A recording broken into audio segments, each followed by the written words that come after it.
अथ चतुर्थोऽध्यायः ज्ञानयोगः।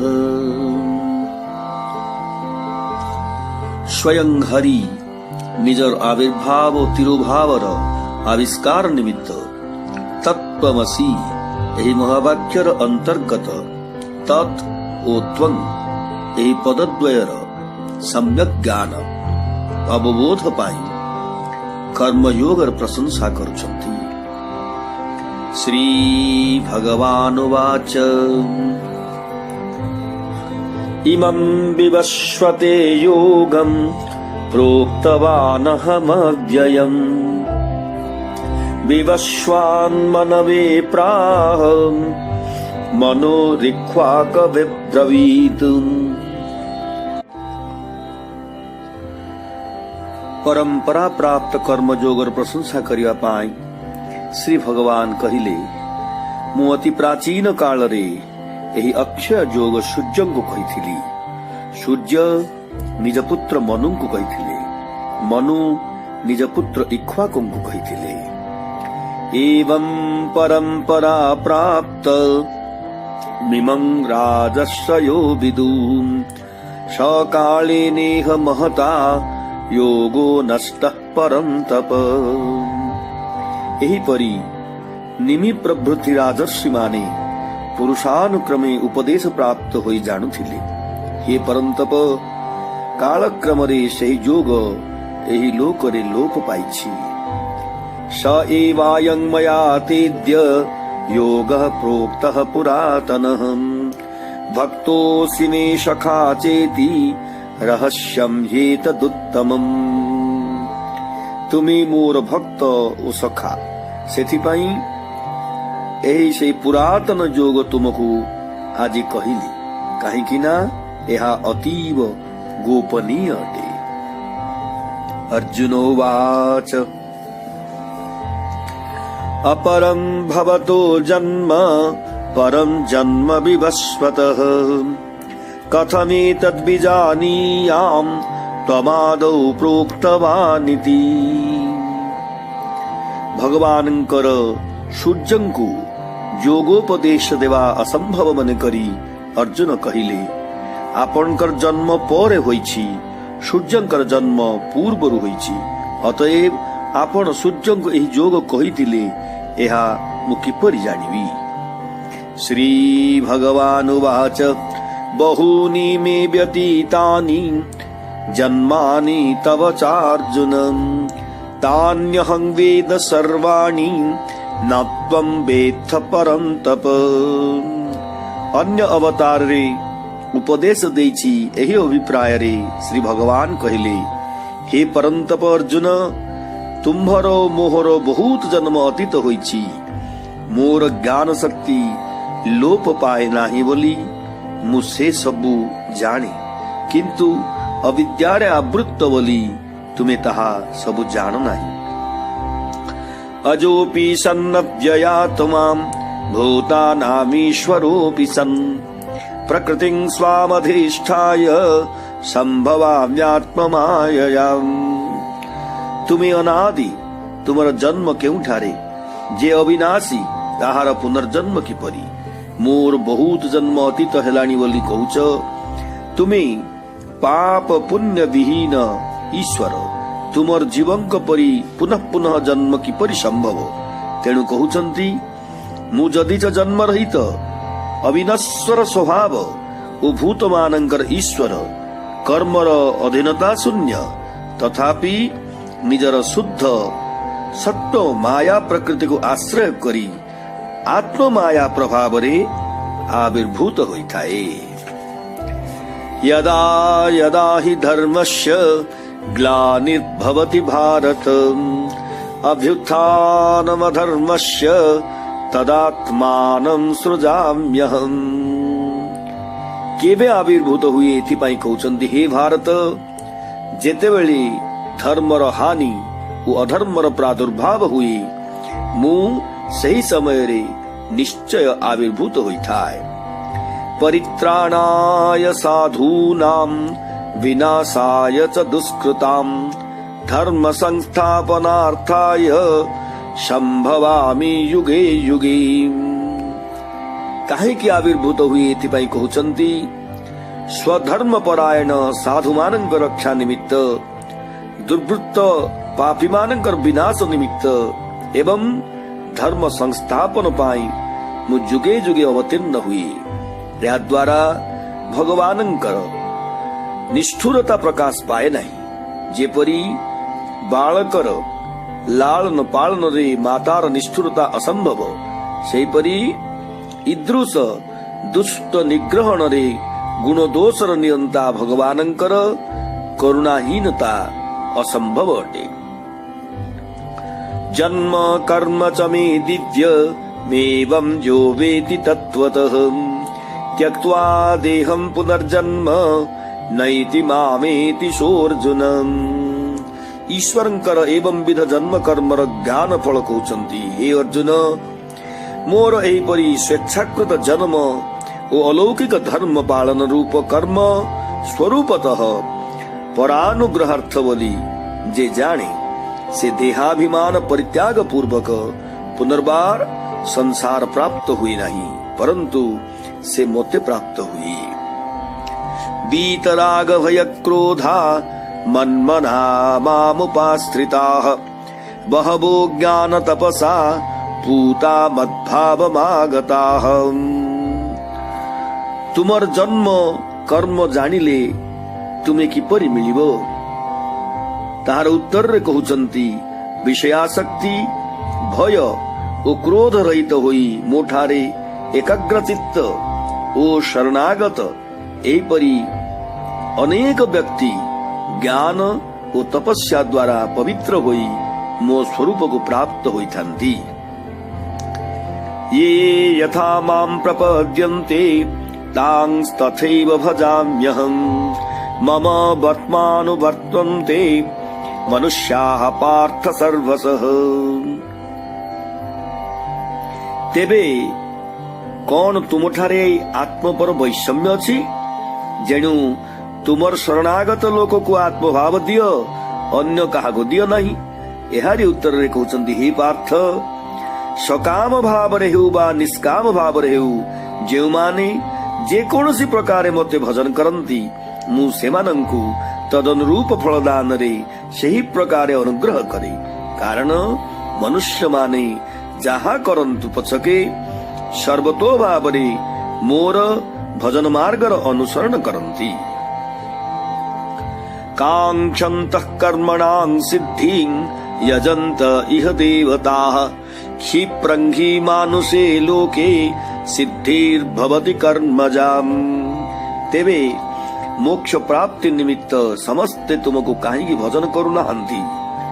एहार कारण कहउचंती कर्म फलाकांक्षी व्यक्ति माने ए संसार रे इंद्रादि देवता मानंकु भजन करथांती, साक्षात मोते भजन करंती नहीं। कारण कर्मजनित फल शीघ्र लाभ हुए, किंतु ज्ञान फल कैवल्य शीघ्र लाभ हुए नहीं। यह दुष्प्राप्य अटे। चातुर्वर्ण्यं मया सृष्टं गुणकर्म विभागशः तस्य कर्तारमपि मां विद्य कर्तारमव्ययम्। केही सकाम भावरे केही बा निष्काम भावरे साधना करंती। एही कर्म वैचित्र्य प्रवर्तक तुमठारे वैषम्य नाही काहींकि? यह आशंका करी कहउचंती मु सत्वादि गुण ओ समदमादि कर्म अनुसारे विभाग करी ब्राह्मणादि चारि वर्ण सृष्टि करी अछि सत्य, तथापि मु ताहार कर्ता हेले मध्य मते अव्यय अर्थात आसक्तिहीनता वशतः श्रमहीन ओ नासादिहीन अकर्ता बोली मने कर। न मां कर्माणि लिम्पन्ति न मे कर्म फले स्पृहाम् इति मां योऽभिजानाति कर्मभिर्न सबध्यते। ताहा ही प्रमाण करिवा पाई कहउचंती सृष्टियादि कर्म सबु मते लिप्त करि पारे नाही, कर्म फल रे मोर स्पृहा नाही। एपरि भावरे जो माने मते जानती से माने कर्म रे आबद्ध होती नहीं, कारण निरहंकारता और निस्पृह तत्वादि जानिबा लोकर अहंकार दी शिथिल हुई। एवं ज्ञात्वा कृतं कर्म पूर्वैरपि मुमुक्षुभिः कुरु कर्मैव तस्मात् त्वं पूर्वैः पूर्वतरं कृतम्।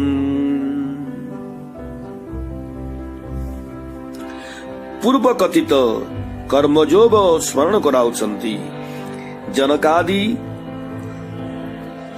पूर्वतन मुमुक्षु माने अहंकार आदि शून्य होई कर्म कले कर्मबंधन हुए नहीं, यह जानी सत्वशुद्धि निमित्त कर्म करि जाइछन्ति। अतएव तुमे आत्मशुद्धि निमित्त पूर्ववर्ती महाजन मानंकर जुग जुगांतर कृत कर्म आचरण कर। किं कर्म किम कर्मेति कवयोप्यत्र मोहिताः तत्ते कर्म प्रवक्ष्यामि यज्ञात्वा मोक्षसे शुभात्। ताहा मध्य ज्ञानी मानिंक सहित विचार करी करिवाकु हेबो, लोक परंपरा रे नुही यह कहउछन्ति। कर्म कौन बा अकर्म कौन ए विचार रे पंडित माने मध्य मोहित होइथांती। अतएव मु तुमको सही कर्मर विषय उत्तम रूपे कहिबी, जहा जानिले तुमे ई संसार रु मुक्ति लाभ करिवो। कर्मणो ह्यपि बोधव्यं बोधव्यं च विकर्मणः अकर्मणश्च बोधव्यं गहना कर्मणो गतिः।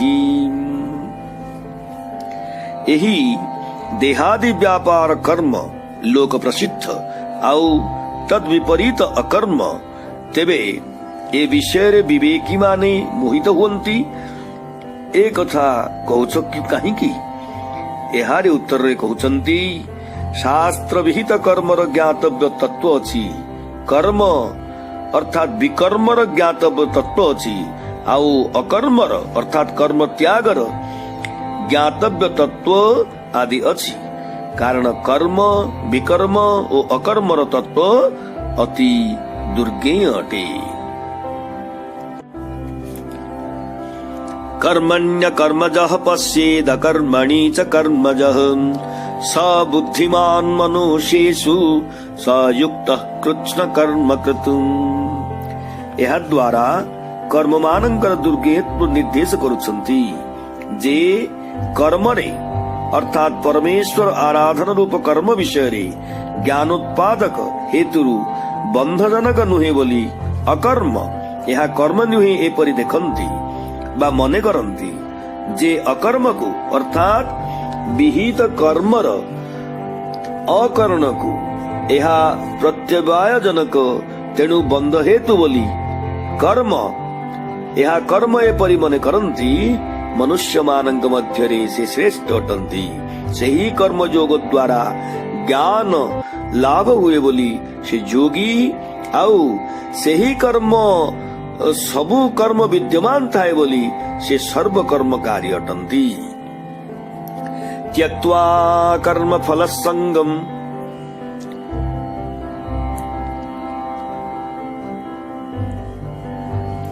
त्यक्त्वा कर्म फलासंगम नित्यतृप्तो निराश्रयः कर्मण्यभिप्रवृत्तोऽपि नैव किंचित् करोति सः। ସେହି ବ୍ରହ୍ମବିତ୍ कर्म ଓ ତତ୍ଫଳରେ ଆସକ୍ତି ତ୍ୟାଗ କରି ନିତ୍ୟାନନ୍ଦରେ ପରିତୃପ୍ତ ଓ ଯୋଗ କ୍ଷେମାର୍ଥରେ ଅବଲମ୍ବନ ରହିତ ହୋଇ ସ୍ୱାଭାବିକ ବା ବିହିତ କର୍ମରେ ସର୍ବଦା ପ୍ରବୃତ୍ତ ଥିଲେ ମଧ୍ୟ କିଛି କରନ୍ତି ନାହିଁ। ଅର୍ଥାତ୍ ତାହାଙ୍କର କର୍ମ ସବୁ ଅକର୍ମ ଭାବ ପ୍ରାପ୍ତ ହୋଇଥାଏ। ନିରାଶୀର୍ୟତ ଚିତ୍ତାତ୍ମା त्यक्त सर्व परिग्रह शारीरं केवलं कर्म कुर्वन्नाप्नोति किल्बिषम्। निष्काम संयत चित्त संयत देह सर्वविध परिग्रह त्याग करिଥିବା व्यक्ति कर्तृत्वाभिमान परित्याग पूर्वक केवल देह यात्रा निर्वाहोपयोगी कर्म करि मध्य संसार बंधन प्राप्त हुए नाही। योगारूढ़ पक्षरे देह धारण निमित्त स्वाभाविक भिक्षाटनादि कर्म कले मध्य विहित कर्मर अकर्ण निमित्त पाप भागी हुए नाही। यदृच्छालाभ संतुष्टो द्वंद्वातीतो विमत्सरः समः सिद्धावसिद्धौ च कृत्वापि न निबध्यते। जो व्यक्ति जहाँ पाए तहिरे संतुष्ट रही शीतोष्णादि द्वंद्व सहे चाहर केही शत्रु नाही एवं जे एही जदृच्छा लाभ विषय सिद्धि बा असिद्धि रे हर्ष विषाद रहित लाभ अलाभ रे समज्ञानी एहीपरि व्यक्ति स्वाभाविक बा विहित कर्म कले मध्य कर्म फल रे आबद्ध हुए नाही। गत संगस्य मुक्तस्य ज्ञानावस्थित चेतसः यज्ञायाचरतः कर्म समग्रं प्रविलीयते। निष्काम राग द्वेषादि मुक्त ज्ञान रे निश्चल मना व्यक्ति यज्ञ निमित्त कर्म कले सुद्धा ताहार फल सहित समस्त कर्म लय प्राप्त हुए। ब्रह्मार्पणं ब्रह्म हविर् ब्रह्मग्नौ ब्रह्मणाहुतं ब्रह्मैव तेन गन्तव्यं ब्रह्म कर्म समाधिनाम। वर्तमान सबु कार्य एवं कार्य अंगमानंकर ब्रह्म ही कारण रूप अधिष्ठित एहीपरि जे देखंती ताहांक कृतकर्मर अकर्मता देखाउछंती। अर्पण अर्थात श्रुवादि ब्रह्म, अर्पण घृतादि भी ब्रह्म, होमकर्ता ब्रह्म, अग्नि ब्रह्म, होम मध्य ब्रह्म। अतएव श्रुव, होम, अग्नि, होमकर्ता ओ क्रियादि ये सब ब्रह्म। एहीपरि कर्मात्मक ब्रह्म रे जहांकर चित्त निविष्ट अछि सेही केवल ब्रह्म को पाइथांती। दैवमेवापरे यज्ञं योगिनः पर्युपासते ब्रह्मज्ञावपरे यज्ञं यज्ञेनैवोपजुह्वति। एही प्रकारे यज्ञ रूप संपादित सर्वत्र ब्रह्म दर्शन रूप जो ज्ञान ताहा ही सर्वयज्ञर फल। अतएव सर्वयज्ञ अपेक्षा श्रेष्ठ। एहार प्रशंसा पाई 8टी श्लोकरे अधिकारी भेदरे ज्ञानर उपायभूत बहु यज्ञर विषय कहउछंती। अन्य कर्मयोगी माने श्रद्धा सहित केवल देव पूजा रूप यज्ञर अनुष्ठान करंती। अपर ज्ञान योगी माने ब्रह्मरूप अग्नि रे यज्ञ रूप उपाय द्वारा यज्ञादि समस्त कर्म को आहुति रूप रे प्रदान करंती। यह ही ज्ञान यज्ञ अटे। श्रोत्रादीनिन्द्रियाण्यन्ये संयमाग्निषु जुह्वति शब्दादीन् विषयानन्य इंद्रियाग्निषु जुह्वति। केही नैष्ठिक ब्रह्मचारी संयम रूप अग्नि रे श्रोत्रादि इंद्रिय मानंकु होम करंती।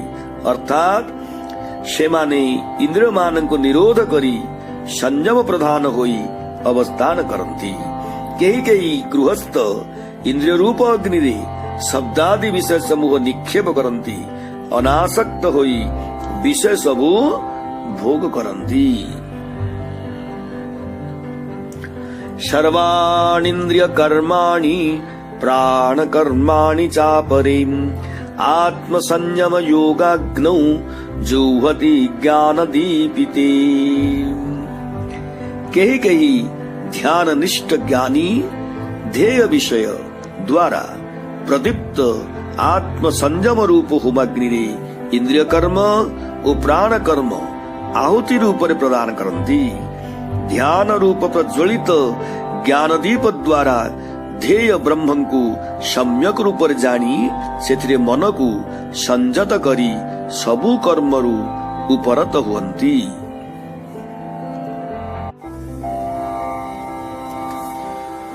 द्रव्ययज्ञास्तपो यज्ञा योगयज्ञास्तथा परिं स्वाध्याय ज्ञान यज्ञाश्च यतयः संसितव्रताः। केही द्रव्य दान रूप यज्ञ करन्ति, केही कृच्छ्र चांद्रायणादि तपो रूप यज्ञ करन्ति, केही वा योग रूप अर्थात चित्त वृत्ति निरोध रूप यज्ञ करन्ति। आउ केही दृढ़व्रत मोक्षार्थे यत्नशील यदि मोक्षार्थे यत्नशील जति वेदाध्ययन ओ श्रवणादि द्वारा ताहार अर्थ ज्ञान रूप यज्ञ रे व्यापृत थांती। अपाने जुह्वति प्राणं प्राणे पानं तथा परिं प्राणापान गतिरुद्ध्वा प्राणायाम परायणाहम्। एहिपरि केही पूरक द्वारा अधोगामी अपान वायु रे ऊर्ध्वगामी प्राणवायु को होम करन्ति, अर्थात प्राणवायु को अपान सहित एकीभूत करन्ति एवं कुंभक द्वारा प्राणो अपान र गतिरोध करी रेचक काल रे अपान को प्राण रे होम करन्ति। एही प्रकारे प्राणायाम परायण हुन्ति। अपरे निहताहारा अपरे नियताहाराः प्राणान् प्राणेषु जुह्वति सर्वेऽप्येते यज्ञविदो यज्ञक्षपित कल्मषाः। आउ केही परिमित आहार करी तद्वारा स्वयं जीर्ण इंद्रिय मानंक द्वारा इंद्रिय वृत्ति मानंकरे होम करन्ति। समस्ते यज्ञ जानन्ति एवं यज्ञ द्वारा निष्पाप अटन्ति। यज्ञशिष्टामृतभुजो यान्ति ब्रह्म सनातनम् नायं लोकस्य यज्ञस्य कुतोऽन्यः कुरु सत्तमम्।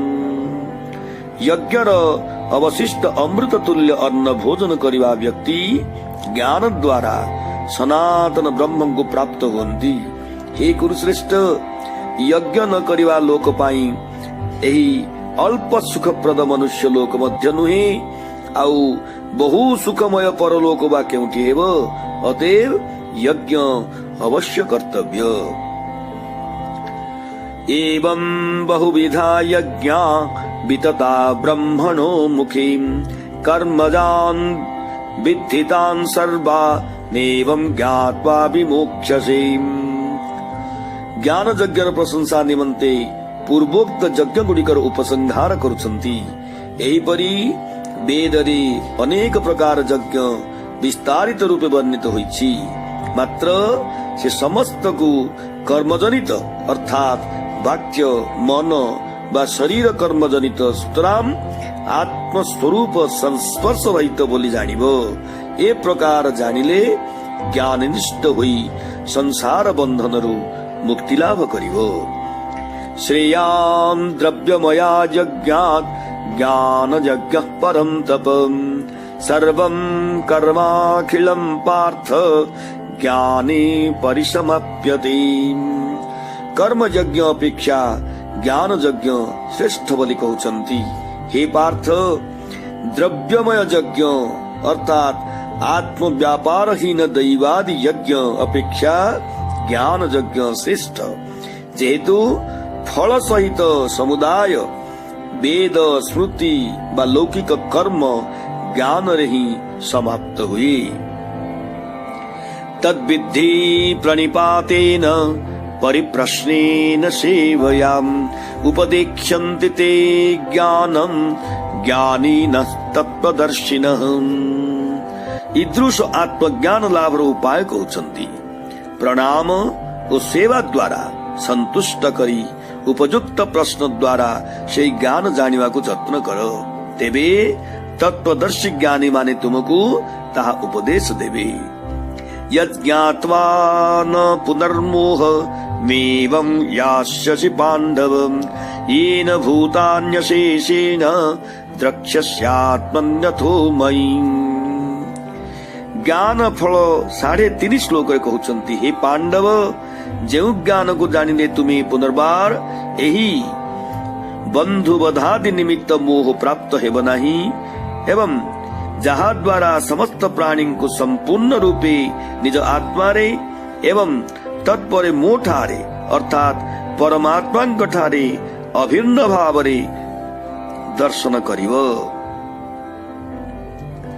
अपि चेदसि पापेभ्यः सर्वेभ्यः पापकृत्तमहं सर्वं ज्ञानप्लवेनैव वृजिनं संतरिष्यसि तुमे समस्त पापींक ठारु अधिक पापी हेले सुद्धा ज्ञान रूप नौका द्वारा समस्त पाप समुद्र को अक्लेश रे पार होई जीवो जथैधांसि समेधोऽग्निर्भस्मसात् कुरुतेऽर्जुनम् ज्ञानाग्निः सर्वकर्माणि भस्मसात् कुरुते तथा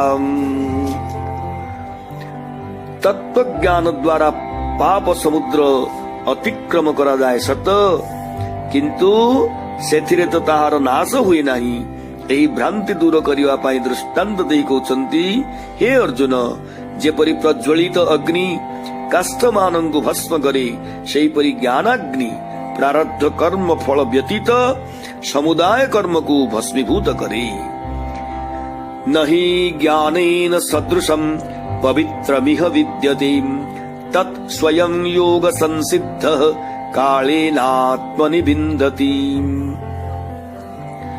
तार हेतु कहउछंती ए संसार रे तपस्या योग प्रवृत्ति मध्य ज्ञान परि पवित्र आउ किछि नाही तेबे समस्ते काहेकि आत्मज्ञान अभ्यास करुनांती एहारी उत्तर रे कहउछंती कर्मयोग रे सिद्धि प्राप्त व्यक्ति आत्म विषय को से ज्ञान यथा समय रे निजे अनायास रे प्राप्त होंती श्रद्धावान लभते ज्ञानम तत्पर संयतेन्द्रियः ज्ञानं लब्ध्वा परां शांति मचिरेणाधिगच्छति गुरुपदेश रे जहांकर आस्था अछि ज्ञान पाइबा पई जे तत्पर जे इंद्रिय मानंकु दमन करिसंती सेही व्यक्ति तत्व ज्ञान लाभ करी शीघ्र परम शांति पांति अज्ञश्चा श्रद्धानश्च संशयात्मा विनश्यति नायं लोकोऽस्ति न परो न सुखं संशयात्मनः ज्ञानाधिकारींक विषय कही वर्तमान अनधिकारींक विषय कहउछंती गुरुपदिष्ट अर्थ रे अनभिज्ञ ज्ञान रे श्रद्धाहीन एवं संशय चित्त व्यक्ति विनष्ट हुवन्ति अर्थात स्वार्थ भ्रष्ट हुवन्ति किंतु ये तीनिंक मध्य रे संशयात्मा समस्तंक ठारु अधम कारण ताहार संशयात्मार इहलोक रे नाही कि परलोक रे नाही कि वैषयिक सुख मध्य नाही योगो संन्यस्त कर्माणं ज्ञान संचिन्न संशयम् आत्मवन्तं न कर्माणि निबध्नन्ति धनंजय